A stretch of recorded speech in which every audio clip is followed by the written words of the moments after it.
O Salmo 24, ele foi escrito pelo rei Davi. Nós estamos fazendo a meditação de todos os salmos e todos os salmos que nós meditamos até aqui foram escritos pelo rei Davi. E o Salmo 24, ele é um salmo que fala a respeito da glória do Senhor e que fala a respeito de quem vai morar com ele.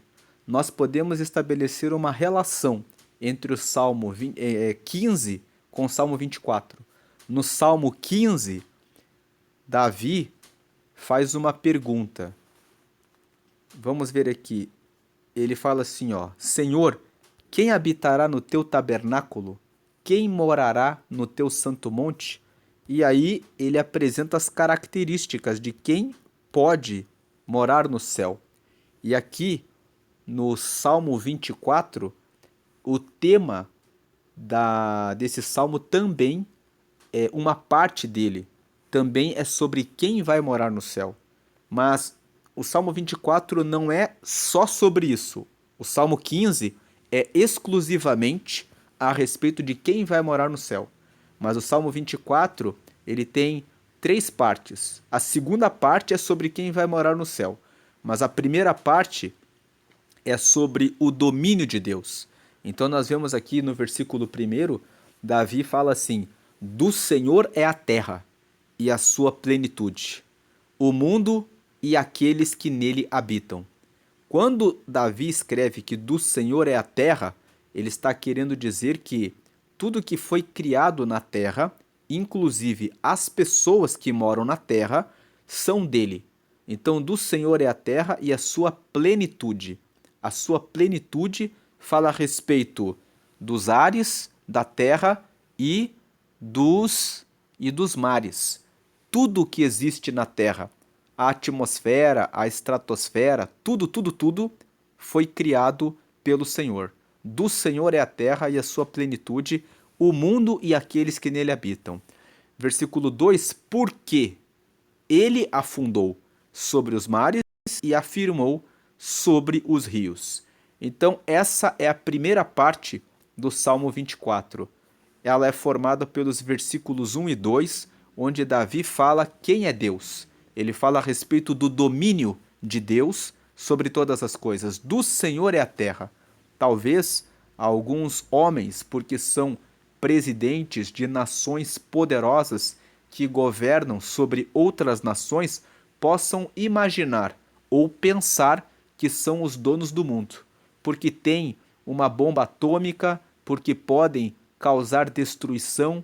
Talvez o dono de alguma empresa que tem o domínio sobre as redes sociais, que pode saber informações a respeito de quem quer que seja, pelo uso dos mecanismos do telefone celular, da internet, possa pensar: eu estou dominando o mundo. Mas, ainda que essa pessoa possa pensar ou alguém possa imaginar que tem o poder sobre o mundo, não tem poder sobre os mares, não tem poder sobre os ares. Aviões caem todos os dias. E se os homens tivessem tanto domínio e poder sobre as coisas, os aviões não cairiam. Mas os homens erram, os homens tropeçam, os homens falham. E então acontecem panes, acontecem acidentes, e isso nos permite perceber que o homem é limitado. Por mais poder, dinheiro e influência que possa ter, ainda que seja global, ainda que seja sobre o mundo, o homem é limitado. Por isso, não devemos temer o homem, porque o homem pode matar o nosso corpo, mas nós devemos temer a Deus, porque Deus pode matar o nosso corpo e também levar a nossa alma para o inferno. Então, Deus é que é Deus. Então, o versículo 1 e 2, Davi está exaltando ao Senhor, está dizendo: do Senhor é a terra e a sua plenitude, o mundo e aqueles que nele habitam, porque ele que afundou sobre os mares e afirmou sobre os rios. Agora, a segunda parte é a parte que eu falei no começo do vídeo, que pode se relacionar com o Salmo 15. Se relacionar de que forma? O Salmo 15 é um salmo que começa fazendo a pergunta: quem morará no teu tabernáculo? Então, o Salmo 15 se dedica a trazer as características de quem vai morar no céu, de quem vai estar no céu. E agora, aqui no Salmo 24, na segunda parte, Davi fala sobre isso. Versículo 3: Quem subirá ao monte do Senhor? Ou quem estará no seu lugar santo? Então, o monte do Senhor é o lugar em que Deus mora, né? O lugar santo, ele está falando agora a respeito do santuário, ele está falando agora a respeito da Arca da Aliança. Os estudiosos deste salmo dizem que o contexto que fez Davi escrever este salmo é o momento em que a Arca da Aliança foi recuperada e eles trouxeram a arca novamente para a cidade de Davi. Esse texto está contado em 2 Samuel, no capítulo 6. Nós vamos fazer a leitura desse texto. Aqui na tela, 2 Samuel, capítulo 6, versículo 1. E tornou Davi a ajuntar todos os escolhidos de Israel em número de 30.000. Versículo 2, e levantou-se Davi e partiu com todo o povo que tinha consigo de Baalá de Judá, para levarem dali para cima a arca de Deus, sobre a qual se invoca o nome do Senhor dos Exércitos que se assenta entre os querubins. Então nós vemos aqui, ele reuniu 30.000 homens e ele partiu com o povo que ele tinha de Baalá de Judá, para dali para cima trazer a arca de Deus. Versículo 3, e puseram a arca de Deus em um carro novo, e a levaram da casa de Abinadab, que está em Geba, e Uzá e Aiô, filhos de Aminadab, guiavam o carro novo. 4, e levando-o da casa de Abinadab, que está em Geba, com a arca de Deus, Aiô ia adiante da arca. 5, e Davi e toda a casa de Israel alegravam-se perante o Senhor, com toda sorte de instrumentos de madeira de faia, com harpas e com saltérios, e com tamboris e com pandeiros e com símbolos. Então, quando nós lemos esse versículo 5, imagine a cena. Davi reuniu 30.000 homens, e eles foram de Baalá de Judá até a casa de Abinadab, onde tinha ficado a Arca da Aliança. A Arca da Aliança era a arca que era uma caixa que tinha 2 varais para que pudesse ser carregada por 4 homens, 2 na frente e 2 atrás. E em cima tinha uma tampa cujo nome é propiciatório, que tinha 2 querubins, um voltado para a frente do outro, e ali se levantava a tampa e dentro estava a palavra de Deus, a Torá, que Deus tinha, as tábuas dos 10 mandamentos. Então essa caixa, ela simbolizava a presença de Deus no meio do povo de Israel. Eles encontraram essa arca, deixaram na casa do Abinadab. O Abinadab tinha 2 filhos, Uzá e Aiô, e eles começaram a transportar a arca para a cidade de Davi, ou seja, para Jerusalém, para a casa onde Davi estava. E veja que o versículo 5 fala que ele estava transportando a arca com várias pessoas tocando instrumentos, todo tipo de instrumentos, de tão alegre que Davi estava de ter encontrado a arca da aliança, porque a arca simbolizava a presença de Deus com o povo. Aí versículo 6, e chegando à eira de Nacon, estendeu Uzá a mão à arca de Deus e a segurou-a, porque os bois a deixavam pender. 7. Então a ira do Senhor se acendeu contra Uzá, e Deus o feriu ali por essa imprudência e morreu ali, junto à arca de Deus. Versículo 8. E Davi se contristou porque o Senhor abrira rotura em Uzá, e chamou aquele lugar Pérez Uzá, até o dia de hoje. Versículo 9. E temeu Davi ao Senhor naquele dia e disse, como virá a mim a arca do Senhor?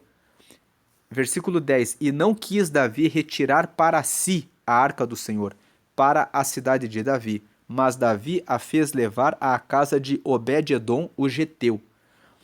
Versículo 11. E ficou a arca do Senhor em casa de Obed-edom, o geteu, 3 meses, e abençoou o Senhor a Obed-edom e a toda a sua casa.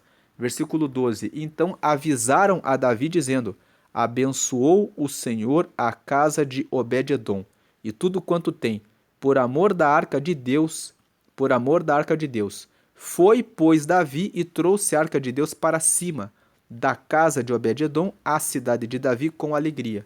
Versículo 13. Sucedeu que quando os que levavam a arca do Senhor tinham dado 6 passos, sacrificava a ele bois e carneiros cevados. 14. E Davi saltava com todas as suas forças diante do Senhor, e estava Davi cingido de um éfode de linho. Um éfode é um vestido, né? Ele estava com um vestido de linho, mas éfode era o nome dos vestidos que os homens usavam. Versículo 15. Assim subindo, levavam Davi e todo Israel à arca do Senhor com júbilo e ao som das trombetas. Versículo 15. Versículo 16. E sucedeu que entrando a arca do Senhor na cidade de Davi, Mical, filha de Saul, estava olhando pela janela e vendo o rei Davi, que ia bailando e saltando diante do Senhor, o desprezou no seu coração. Então, aqui nos versículos abaixo, nós vamos ver que Mical era a primeira esposa de Davi. Ela era filha de Saul, Davi se casou com ela e ela desprezou o rei, dizendo que ele passou vergonha por dançar diante do povo. E Davi aqui vai dizer para ela que foi que Deus o escolheu para ser rei no lugar do pai dela, dizendo que, respondendo a Mical. Mas o que importa nesse texto que nós lemos é que nós vemos que a Arca da Aliança, ela simboliza a presença de Deus. Quando Uzá tentou segurar a arca porque ela começou a balançar, isso nos mostra falta de reverência, a forma como ele segurou na arca. E isso nos traz uma aplicação. A forma como nós tratamos o nosso relacionamento com Deus pode nos levar a sofrer danos. Se você tem um relacionamento com Deus e você brinca com Deus, Deus sabe quem conhece a palavra dele e sabe como realiza o juízo, o julgamento com cada um de nós. Aqueles que são inocentes, Deus não toma o tempo da nossa ignorância para nos punir, porque ele sabe que nós somos ignorantes a respeito daquele ponto. Mas quando Deus já nos falou o que devemos fazer em relação a um assunto e nós insistimos em desobedecer, nós recebemos o castigo de Deus. Então, Uzá aqui, ele acabou sendo queimado, ele foi morto. Era um tempo em que Deus, pelo fato da arca simbolizar a presença dele, Deus estava ensinando, por meio desses acontecimentos ao povo, quem ele é.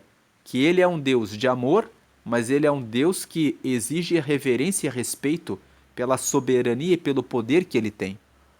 Então, alguém pode perguntar, se é assim, o mundo está tão mergulhado em tanta corrupção hoje, tanta prostituição, tanto homossexualismo e tanto adultério, tanto divórcio, tanta roubalheira de políticos, tantos mentirosos, tantos homicidas, tantas coisas terríveis, mães que abandonam os seus filhos, e onde está Deus?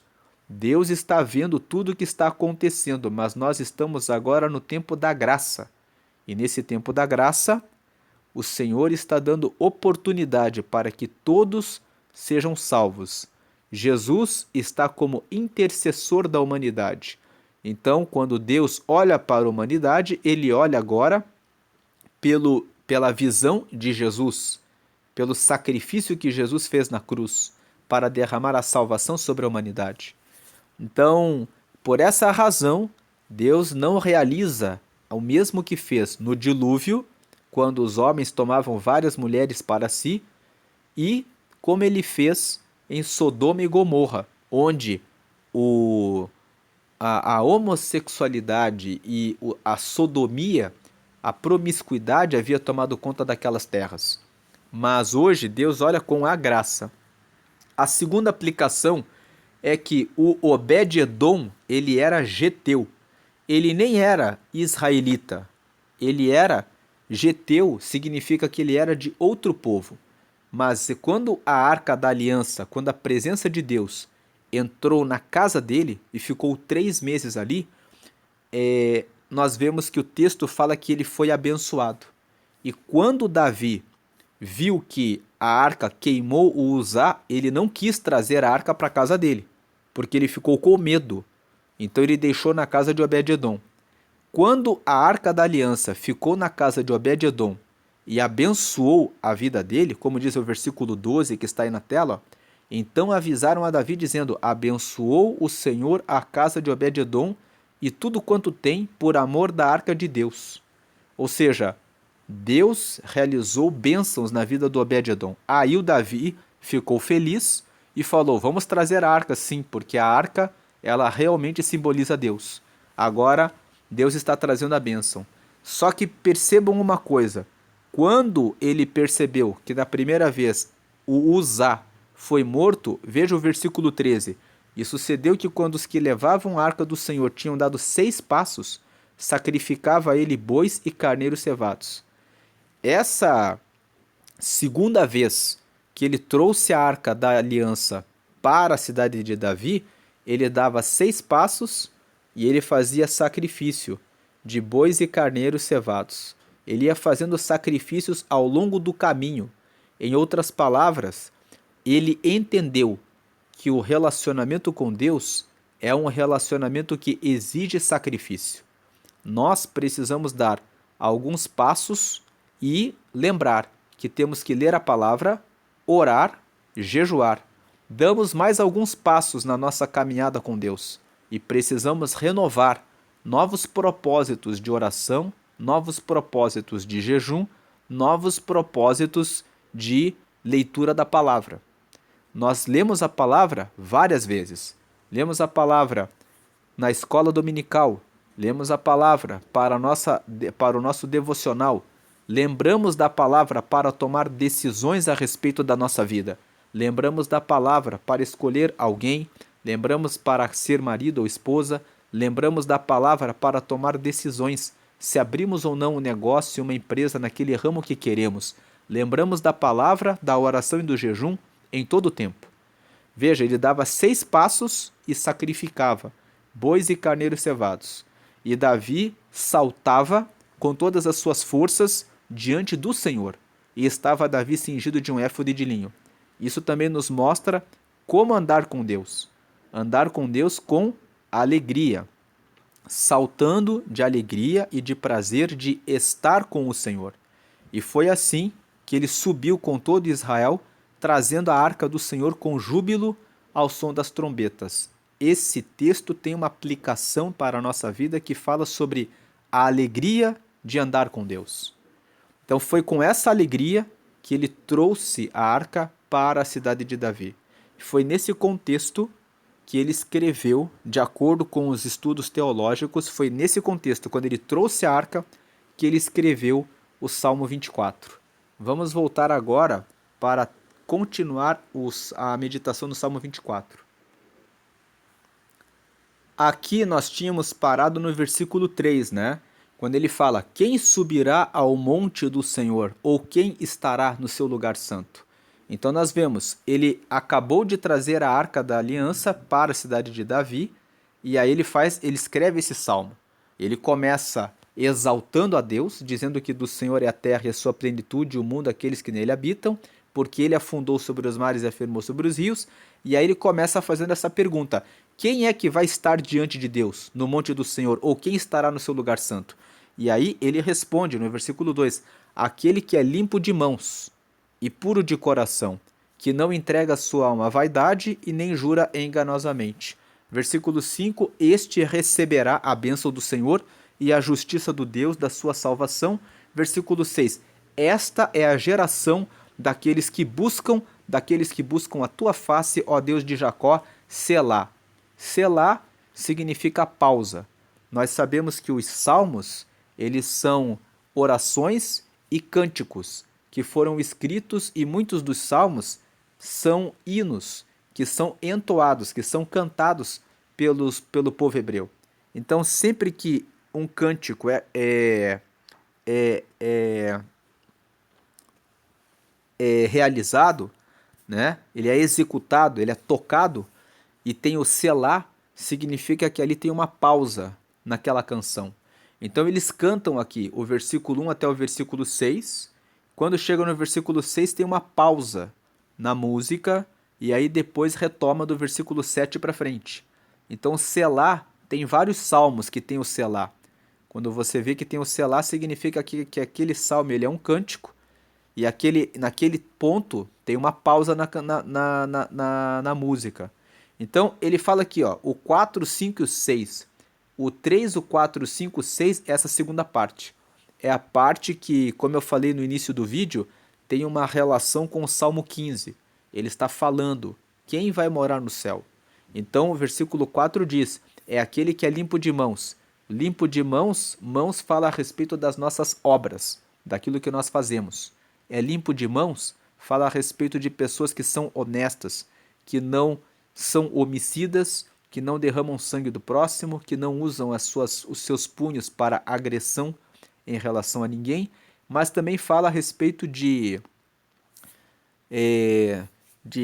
que faz no trabalho, do que faz na casa no dia a dia. Quando ele fala puro de coração, ele fala a respeito dos pensamentos. O coração remete ao que está no coração, como por exemplo mágoa, raiva, ira, rancor, inveja, cobiça, mas também fala a respeito do que a pessoa pensa. Quando, por exemplo, pensa em coisas que são desonestas, lascívia, malícia, adultérios, quando pensa, por exemplo, em homicídios. Ah, tal pessoa é meu inimigo, poderia morrer. Tal pessoa não deveria nem ter nascido. São pensamentos que não são puros. E aquele que não entrega a sua alma à vaidade. Quando fala da alma, está falando a respeito do centro das emoções. Então ele fala, não vai entregar a sua alma à vaidade. O que é a vaidade? A arrogância, soberba, orgulho, achar que é melhor do que o próximo. É tudo vaidade, é algo vão. É algo que não tem permanência, não está relacionado com a eternidade. É algo que é tolice. É uma vaidade a pessoa pensar que é superior em relação ao próximo. É uma vaidade a pessoa pensar que não depende de Deus. Eu não preciso de Deus. Porque a pessoa vai morrer em algum momento e vai ter que dar conta da sua vida após a morte. Então, então a pessoa precisa entender que depende de Deus. E o último ponto, nem jura enganosamente. É aquela pessoa que não dá a palavra. Jesus disse que quando nós dissermos alguma coisa, seja o vosso sim, sim, e o vosso não, não. O que passar disso procede do maligno. Procede do maligno porque o homem de Deus, a mulher de Deus, é aquela pessoa que tem palavra. Se você sabe que não vai em uma festa, simplesmente diga, eu não irei. Muitas vezes a pessoa recebe um convite e ela não quer dizer que não vai. Então ela recebe o convite e fala, nos vemos lá. Mas a pessoa já sabe dentro dela que ela não vai. Então, receba o convite e diga, é melhor você deixar esse convite com outra pessoa, porque eu já tenho outro compromisso. Aí você pensa, mas eu não quero ser desagradável com essa pessoa. Mas você vai estar sendo desagradável de não ser gentil, de dizer à pessoa a verdade, para que a pessoa possa levar esse convite para uma outra pessoa. Se a pessoa faz questão da sua presença, seja verdadeiro, seja verdadeira. Diga, aprecio muito a sua consideração, mas realmente eu não poderia estar presente nesse evento. Porque aquele que é de Deus, ele não jura enganosamente. Aí no versículo, o único versículo que traz as características de quem vai morar no céu é o 4.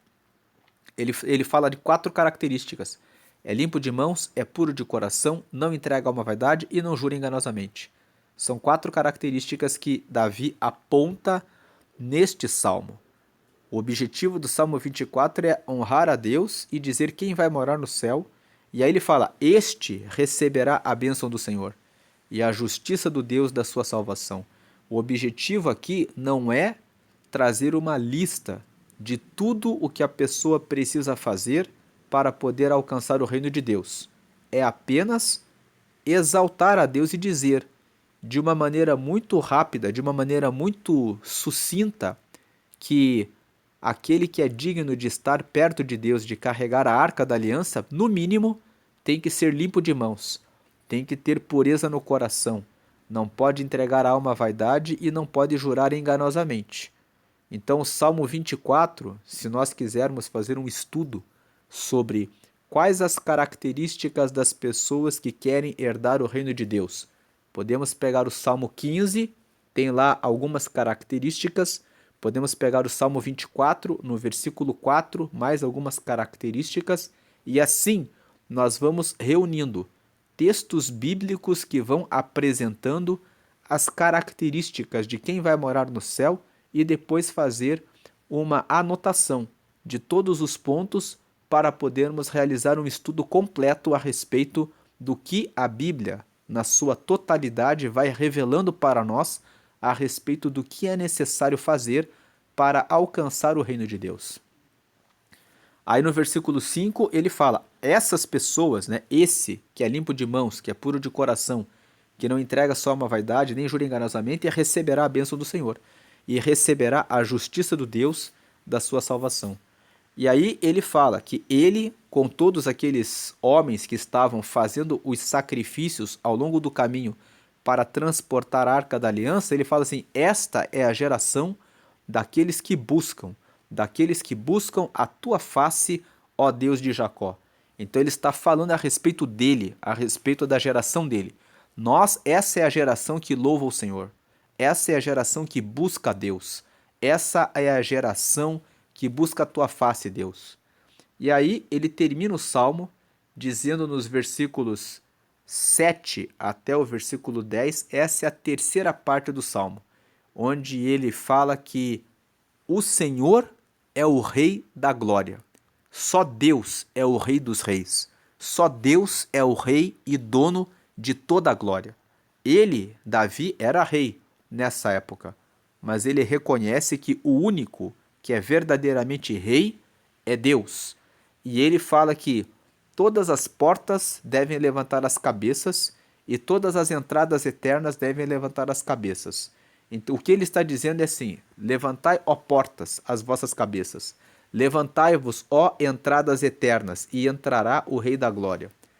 Portas pode significar as portas por onde eles estavam passando, que elas deveriam se abrir para que a Arca da Aliança passasse, simbolizando a presença de Deus, e portas também pode significar a nossa vida, porque nós somos portas. Por exemplo, se uma pessoa não conhece a Deus e eu começo a evangelizar essa pessoa, eu estou servindo como uma porta para que essa pessoa conheça a verdade. Então, ele está dizendo assim, levantai, ó portas, as vossas cabeças, é como se ele dissesse, o povo que está aí na cidade,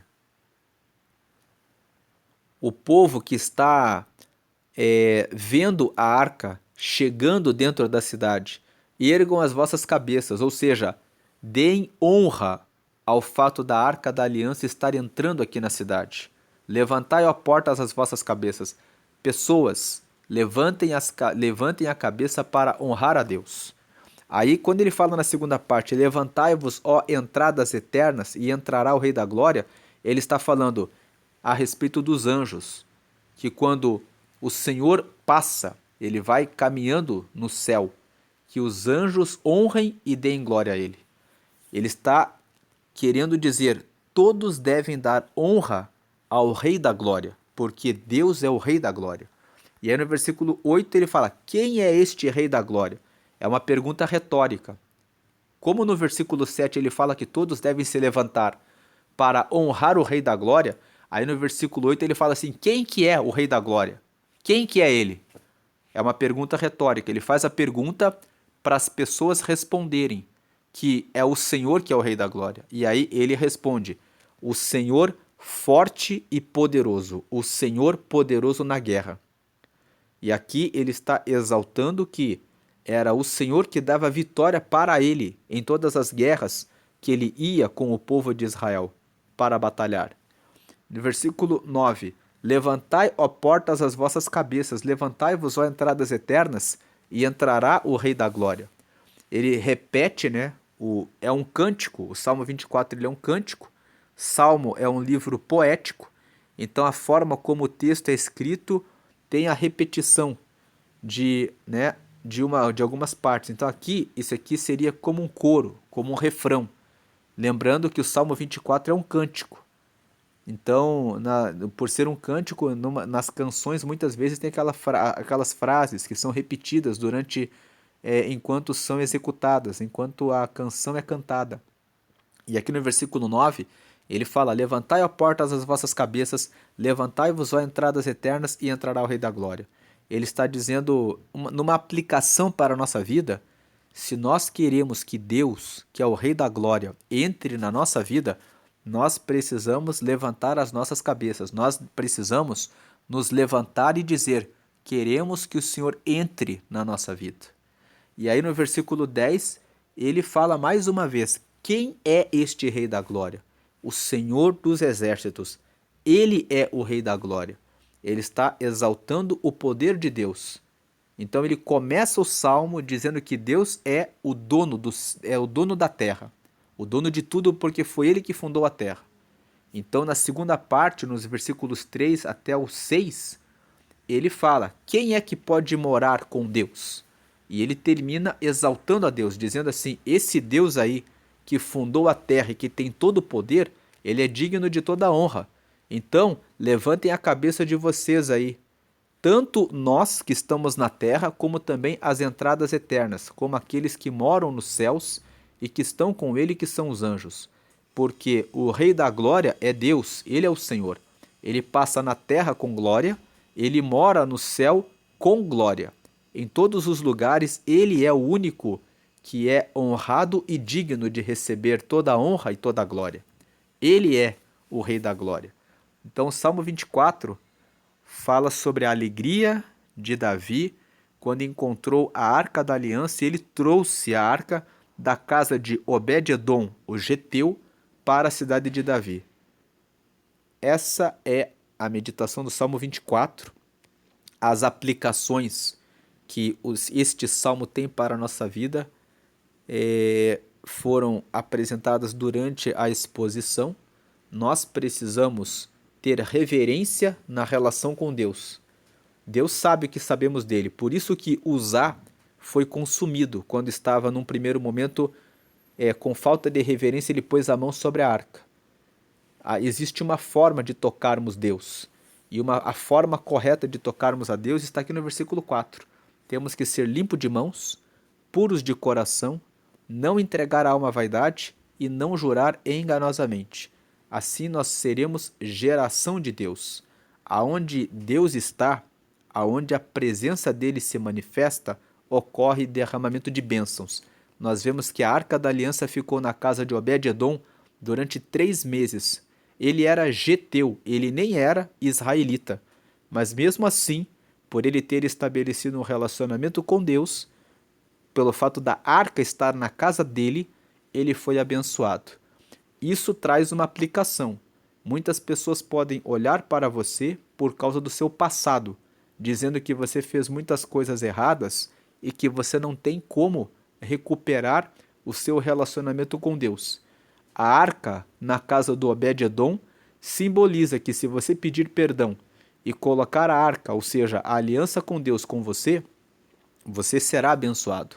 Deus perdoará os seus pecados e transformará a sua vida de maldição em bênção, assim como Deus realizou com Obed-edom, que era geteu. Ele nem era israelita, ou seja, ele nem era daquelas pessoas que, vamos dizer que o israelita é o religioso.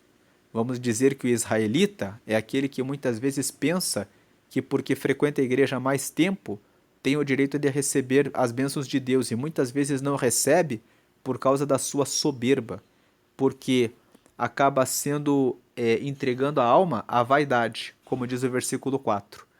Então, o importante é você reconhecer que Deus é soberano, que você precisa ser limpo de mãos, puro de coração, não entregar a alma à vaidade e nem jurar enganosamente. E ter humildade em respeitar a reverência ao Senhor, como diz a última parte do Salmo. levantai, ó portas, as vossas cabeças. Ou seja, tenham reverência com relação a Deus. Honrem a Ele, porque Ele é o Rei da Glória. Essa é a meditação do Salmo 24, algumas das suas aplicações. E aqui agora eu vou deixar um acesso para Provérbios 24. Nós estamos num mês que tem 31 dias e cada dia, no final da meditação dos Salmos, eu tenho deixado o provérbio do dia. Provérbios é um bom livro para que você cresça espiritualmente e em todas as áreas da sua vida, e por essa razão é bom sempre estudar Provérbios. Vou deixar aqui Provérbios 24 e do lado o botão para que você possa se inscrever no canal, ativar o sininho para que você receba as notificações sempre que forem postados novos vídeos. Esse canal compartilha a palavra de Deus, que você possa crescer no conhecimento da palavra de Deus todos os dias para ter um relacionamento mais e mais profundo, intenso e mais próximo de Deus até a eternidade. Deus abençoe a sua vida hoje e sempre. Amém.